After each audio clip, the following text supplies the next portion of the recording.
What's going on, guys? It's your boy CMB. Don't forget to subscribe to the channel, smash that like button, and let's get into this one really quickly.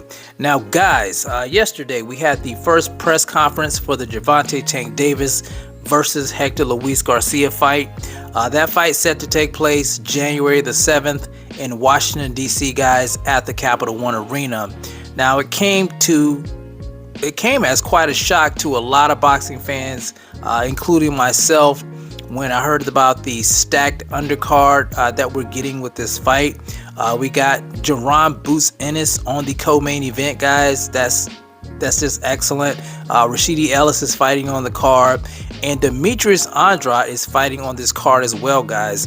And this one came as quite a shock because I didn't know that Demetrius Andrade had signed with the PBC, and I think this is a very, very good thing because, let's face it, when he was on DAZN, he was being underutilized, and the best fights for him, they weren't being made for him on DAZN. Now that he's moved up to 168, it's a lot of fighters at 168 on the PBC, a lot of fighters that he can, mix it up in the ring with, but he wasted no time in basically calling out Jermall Charlo.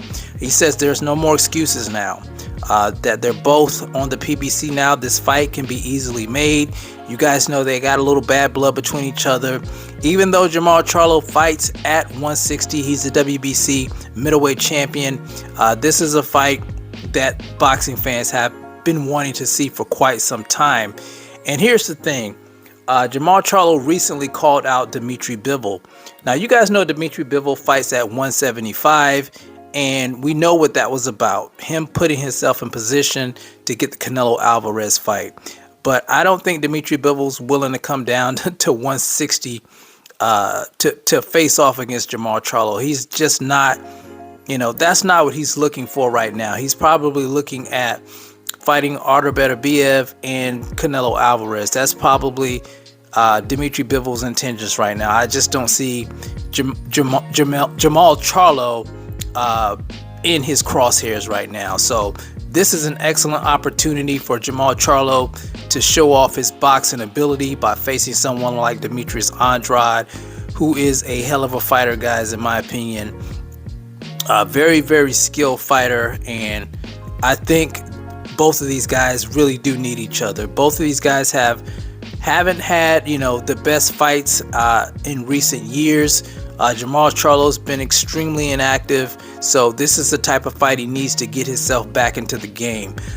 You have great fighters, of course, at 168 like David Benavidez, David Morrell, Caleb Sweethands Plant. I think this division is going to heat up now that Demetrius Andrade is on here, and he can make fights with all these great fighters at 168. I think 168 is probably going to be on fire this year, guys. Of course, there's the Canelo Alvarez equation.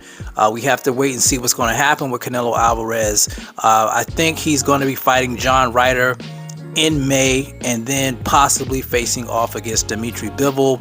But eventually he's going to have to defend those titles at 168. So we're going to see what happens. You got the Caleb Sweethands Plant fight with David Benavidez. I think the winner of that becomes the mandatory for Canelo Alvarez's WBC. You got David Morrell. I think he's the WBA regular champion.